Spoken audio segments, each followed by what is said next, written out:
अस्सलामुअलैकुम वरहमतुल्लाहि वबरकातुह। अल्हम्दुलिल्लाह वस्सलातु वस्सलामु अला रसूलिल्लाह व अला आलिहि व अस्हाबिहि अजमईन, अम्मा बाद। मेरा प्रिय साथी तथा दिदी बहिनीहरू, हामी चाहिँ किताबुल बुयूअ अर्थात् खरिद बिक्री, व्यापार व्यवसायको पाठबारे चर्चा गरिरहेका छौँ। आज हामीहरूको जुन पाठ हो त्यो दुई भागमा। पहिलो कुरा के हामी गर्छौँ कि यदि कुनै बगैँचा छ, कुनै रुख छ जसको खरिद बिक्री भइरहेको छ भने यदि त्यसमा फल आइसकेको छ, त्यस बगैँचामा त्यस रुखमा यदि फल आइसकेको छ भने जब त्यसको खरिद बिक्री हुन्छ भने त्यो फल चाहिँ मालिकको हुन्छ, जुन बेच्नेवाला हुन्छ। तर यदि तिनीहरूले शर्त लगाए, दुवैजना खरिद बिक्री गर्नेवालाले शर्त लगाए कि होइन यसको पनि म मूल्य चाहिँ चुक्ता गर्नेछु, यसको फल मेरो हुन्छ भने शर्त लगाएपछि त्यो जस्तो शर्त हुन्छ त्यो त्यसै अनुसार हुन्छ। यदि शर्त लगाए त्यो खरिद्नेवालाको हुन्छ भने, खरिद गर्नेवालाको हुन्छ भने त्यो चाहिँ त्यसलाई दिइन्छ। तर यदि कुनै शर्त लगाएनन् भने के हुन्छ, त्यो त्यस रुखमा लागेको फल चाहिँ त्यो बेच्नेवालाको हुन्छ। जस्तो कि रसूल अकरम सल्लल्लाहु अलैहि वसल्लमले भन्नुभएको छ, मन बाअ नखलन कद उब्बिरत फतमरुहा लिलबाइअ इल्ला अन यश्तरित अलमुब्ता। अर्थात् यदि ताबिर भएपछि, ताबिर यो खजुरको जुन रुख हुन्छ त्यसमा हुन्छ, यो जुन हुन्छ मेल खजुर हुन्छ, त्यो फिमेल खजुरको चाहिँ त्यहाँ चाहिँ त्यसको हालिन्छ, त्यसलाई ताबिर भनिन्छ। अनि त्यो फल चाहिँ राम्रो आओस् भनेर त्यो दुवैलाई मिलाइन्छ। यदि यस्तो भयो भने अर्थात् फल आइसकेको छ भने, ताबिर भइसकेपछि भने यदि खरिद बिक्री भयो भने त्यसको फल बेच्नेवालाको हुन्छ। तर यदि दुवैजनाले शर्त लगाए अनि खरिद्नेवालाले त्यसको मूल्य चुक्ता गर्यो अनि शर्त लगायो भने जस्तो शर्त हुन्छ, दुवैजनाको सहमति जस्तो हुन्छ, स्वीकृति जस्तो हुन्छ, त्यसै अनुसार चाहिँ त्यो नियम चाहिँ हुन्छ, त्यो लागू हुन्छ। यो पहिलो कुरा भयो। दोस्रो कुरा जुन एकदमै खास र इम्पोर्टेन्ट छ आजको मेरो यस पाठमा, त्यो हामी सम्पूर्णजनालाई बुझ्ने एकदमै आवश्यक छ। त्यो के हो, हाम्रो समाजमा आज एकदमै यो प्रसिद्ध भइसकेको छ, यसको रिवाज भइसकेको छ, मुस्लिमलाई बाँच्न यसबाट गाह्रो भइसकेको छ। त्यो के हो, ब्याज, सुद ब्याज खानु हो। हजुर, यसको धेरै चाहिँ भयङ्कर र नराम्रो परिणाम हुन्छ। यो एकदमै भयङ्कर र जघन्य अपराध हो, ठुलो पाप हो। यसबाट हामीलाई बाँच्ने प्रयास गर्नुपर्छ। सुद ब्याज खानु वा सुद ब्याजमा पैसा लिनु वा दिनु, यहाँसम्म कि यसलाई लेख्नु, यसको लागि साक्षी बस्नु, साक्षी हुनु, यो सम्पूर्ण कुराहरू हराम छन्। अल्लाह तालाले त्यस व्यक्तिलाई तिरस्कृत र अपमानित गर्नुभएको छ, तिरस्कार गर्नुभएको छ, श्राप दिनुभएको छ जुन व्यक्तिले यस कुरामा संलग्न हुन्छ। त्यसैले यसलाई छाड्नुपर्छ। रिबा, अरबीमा चाहिँ रिबा भनिन्छ यसलाई, सुद ब्याज। सुदको अर्थ के हुन्छ? यसको अर्थ यही हो कि कुनै पनि परिश्रम र मेहनत नगरिकन तपाईलाई फाइदा प्राप्त होस्। फाइदा समय कहाँ प्रचलित छ, कुनै व्यक्तिलाई 1 लाख पैसा दियो अनि भन्यो कि प्रत्येक महिनामा यति पर्सेन्ट, 5%, 7%, 10%को दरले तपाईले ब्याज तिर्नुपर्छ। तपाईले कुनै मेहनत गर्नु भएन, किन त्यो ब्याज चाहिँ तपाईले लिनुहुन्छ? अब कुनै व्यक्तिले यो भन्छन् कि हैन, मेरो पैसा त्यसले लिएको छ भने त्यसबाट पनि त्यो त व्यापार नै गरिरहेको छ नि, त्यसबाट त्यो आफ्नो काम चलाइरहेको छ, त्यसबाट फाइदा कमाइरहेको छ भने म त्यसबाट चाहिँ सुद किन नलिने, ब्याज किन लिने? मेरो भाइ, यस्तो हुँदैन। तपाई आफ्नो ठाउँमा बसेर, आफ्नो घरमा बसेर त्यो तपाईले ब्याज लिनुहुन्छ, कुनै मेहनत र परिश्रम नगरिकन भने यो जायज छैन, यो जायज छैन। पैसा दिनु अनि फेरि चाहिँ त्यसबाट वृद्धि गरेर लिनु, त्यो वृद्धि चाहिँ प्रत्येक महिनामा पर्सेन्टको हिसाबले होस् वा एकैचोटि एकमुष्ट त्यो पैसा फिर्ता गर्दछ अनि तपाईले यो शर्त लगाउनुहुन्छ, मैले 1 लाख दिन्छु, जब तिमीले मेरो पैसा फिर्ता गर्नेछौ भने तिमीलाई 1,10,000 दिनुपर्छ। त्यो 10,000 कहाँबाट आयो? किन तपाईले त्यसले लिनुहुन्छ? यो चाहिँ हराम हो। मेरो भाइहरू, रिबा अर्थात् सुदको चाहिँ दुई प्रकार हुन्छ। पहिलो चाहिँ रिबा फजल अनि दोस्रो रिबा नसिया। यसमा अलि फरक छ।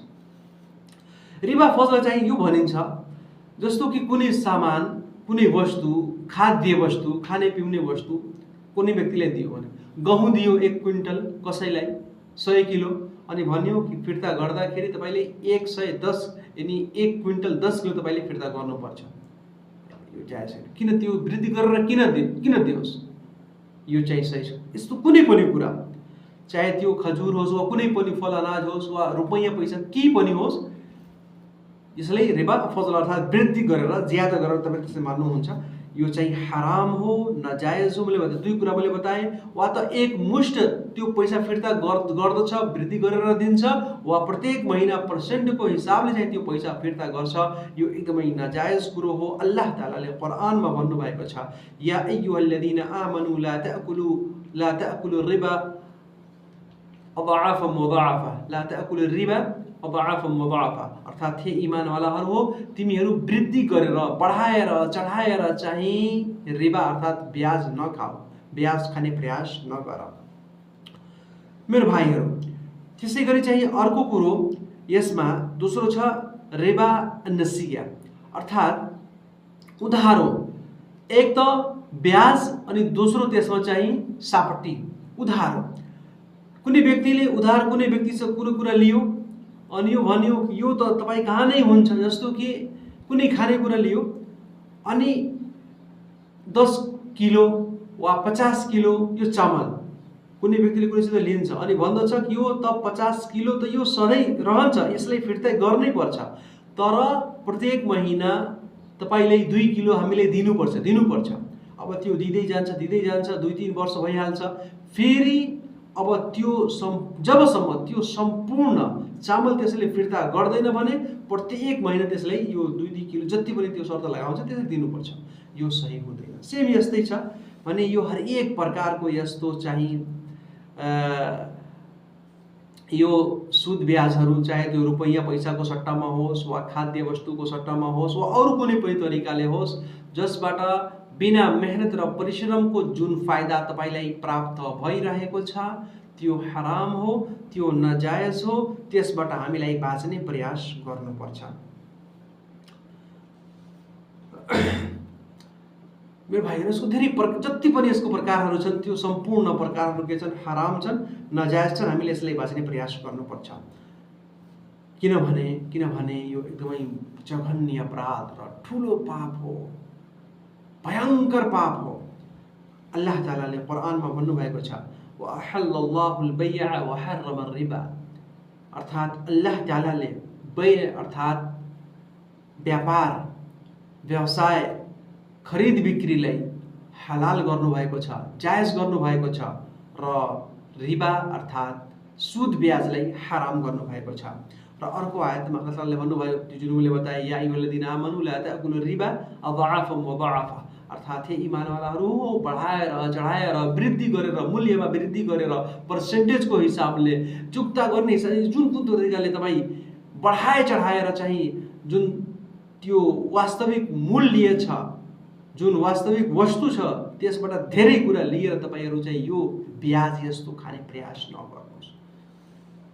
धेरै यो नराम्रो कुरो हो। तपाईँ यस हदिसबाट चाहिँ पत्ता लगाउनु। रसूल अकरम सल्लल्लाहु अलैहि वसल्लमले भन्नुभयो कि लअनल्लाहु आकिल रिबा व मुकिलहु व शाहिदैहि व कातिबहु, अर्थात् अल्लाह तालाले तिरस्कृत र अपमानित गर्नुभएको छ, तिरस्कार र अपमान गर्नुभएको छ, त्यसमाथि श्राप गर्नुभएको छ, लानत गर्नुभएको छ जुन व्यक्तिले सुद खान्छ, सुद लिनेवाला पनि अनि सुद दिनेवाला पनि। भने मेरो भाइहरु कुरा यो छ, सुद लिनु त यो कुनै प्रकारमा चाहिँ कुनै पनि अवस्थामा जायज हुँदैन, हो कि होइन?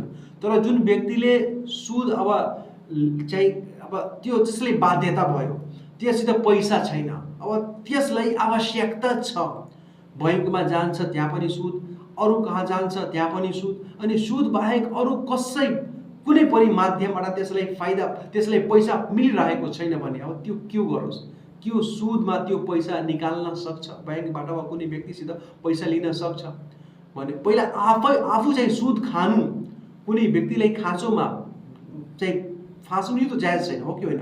म त सुद खाएँ, यस्तो कुनै पनि अवस्थामा जायज छैन, तर मलाई आवश्यकता छ पैसाको, मलाई अब सुद बाहेक अरू कहीँबाट मलाई पैसा प्राप्त भइरहेको छैन भने म बाध्य भएँ, अब म के गर्छु भने यस्तो अवस्थामा मैले बताएँ मेरा हजुर भाइहरू कि जस्तो कि अल्लाह तालाले भाङ्गुर सुँगुरको मासु हराम गर्नुभएको छ, मुर्दार हराम गर्नुभएको छ, मरेको जनावर, तर बाध्यता अनुसार कुनै व्यक्ति एकदमै बाध्य भयो भने त्यस अवस्थामा आफ्नो ज्यान जोगाउनुको लागि जस्तो त्यसको प्रयोग गर्नु, त्यसको उपयोग गर्नु जायज छ, यसै अनुसार यदि तपाईँले एकदमै बाध्य छ, बाध्यता छ, खाँचो छ, अप्ठ्यारो छ भने तपाईँको आवश्यकता जसरी पुरा भइहाल्छ भने त्यस्तो आवश्यकता अनुसार चाहिँ तपाईँले चाहिँ सुदको सट्टामा चाहिँ तपाईँले पैसा लिन सक्नुहुन्छ।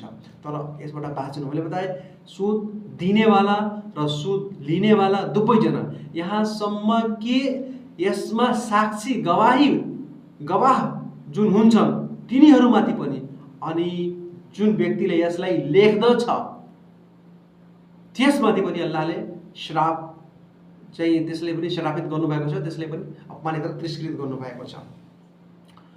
मेरो भाइहरू, तपाईँले यस हदिसबाट चाहिँ पत्ता लगाउनुहोस्, जुन हदिस चाहिँ नसैको हदिसमा छ। रसूल अकरम सल्लल्लाहु अलैहि वसल्लमले भन्नुभएको छ कि कुनै व्यक्तिले जानेर बुझेर यदि सुद खाइरहेको छ भने त्यो 36 महिला, 36 चाहिँ व्यभिचारिणी, 36 वेश्यासित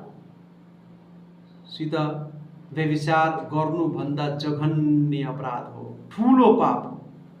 36 सित्त व 30 जनिया, 36 चोटि जिना अर्थात् व्यभिचार गर्नुभन्दा ठुलो पाप हो। जिना गर्नु यो ठुलो पाप हो, भयङ्कर पाप हो। तर 36 चोटि जिना अर्थात् व्यभिचार गर्नुभन्दा ठुलो पाप चाहिँ के हो? 1 रियाल, 1 रुपैयाँ सुद ब्याज खानु। त्यसैले गर्दा बाँच्न हामीले प्रयास गर्नुपर्छ। अर्को हदिसमा छ मेरो भाइहरू, रसूल अकरम सल्लल्लाहु अलैहि वसल्लमले भन्नुभयो कि रिबा अर्थात् ब्याजको 73 बाबन, 73 ढोका छ, 73 ढोका। अनि त्यसको सबैभन्दा सानो ढोका यो हो कि कोही व्यक्ति आफ्नो आमासित चाहिँ व्यभिचार गरोस्। सही कुरो हो, ब्याज खानु यस्तो ठुलो पाप हो, यस्तो जघन्य अपराध हो कि आफ्नो चाहिँ आमासित नौजबिल्ला चाहिँ व्यभिचार गर्नुभन्दा जघन्य अपराध। त्यसको सानो ढोका के हो? कोही व्यक्ति आफ्नो आमासित चाहिँ विवाह गरिरहेको छ, चाहिँ व्यभिचार गरिरहेको छ। कस्तो नराम्रो पाप। अनि चाहिँ सबैभन्दा ठुलो चाहिँ यो ब्याज यो हो कि कुनै मुस्लिम व्यक्तिको इज्जतसित खेल्नु, त्यसको चाहिँ मजाक, त्यसको उपहास गर्नु। अनि त्यसै गरी मेरो भाइहरू, एउटा अरू हदिस छ जसमा रसूल अकरम सल्लल्लाहु अलैहि वसल्लमले भन्नुभएको छ इज्तनिबुस सबअल मुबिकात, अर्थात् 7 बर्बाद गर्नेवाला, क्षतिग्रस्त गर्नेवाला कुराहरूसित बाँच्ने प्रयास गर्नु। हलाक गरिदिनेवाला, बर्बाद गरिदिनेवाला 7 यस्तो नराम्रो कुराहरूबाट आफूलाई बाँच्ने प्रयास गर्नुहोस्, आफूलाई बचाउने प्रयास गर्नु तपाईँहरू। पहिलो के हो यसमा? अश्शिर्कु बिल्लाह, अल्लाहको साथमा कसैले साझेदारी बनाउनु, अल्लाहको साथमा शिर्क गर्नु, कसैले सहभागी र साझेदार बनाउनु। दोस्रो कुरा जादु गर्नु, जादु सिक्नु वा सिकाउनु। तेस्रो कुरा चाहिँ कुनै व्यक्तिले नाहक चाहिँ कतल गर्नु, कुनै व्यक्तिको अकारण चाहिँ त्यसको हत्या गर्नु। चौथो नम्बरमा यो ब्याज खानु, यो बर्बाद गर्नेवाला, क्षतिग्रस्त गरिदिनेवाला चाहिँ यो पाप हो।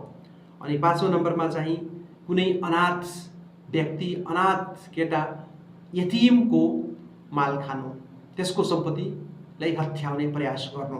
अनि 6औं नम्बरमा युद्धको दिन जब एकदमै युद्ध चलिरहेको छ त्यस अवस्थामा युद्धलाई छोडेर भागिहाल्नु। अनि 7औं नम्बरमा कुनै पवित्र महिलामाथि चाहिँ आरोप लगाउनु, कुनै पवित्र राम्रो मोमिन महिलामाथि चाहिँ आरोप लगाउनु। यो पथभ्रष्ट, क्षतिग्रस्त र बर्बाद गरिदिनेवाला पापहरू हो, त्यसबाट प्रयास गर्नुपर्छ। आजको पाठमा मैले के बताएँ कि सुद ब्याज खानु हराम छ। हामी सम्पूर्णलाई थाहा छ कि सुद ब्याज खानु के छ, हराम छ, हो कि होइन? सुद ब्याज खानु हराम र नाजायज छ।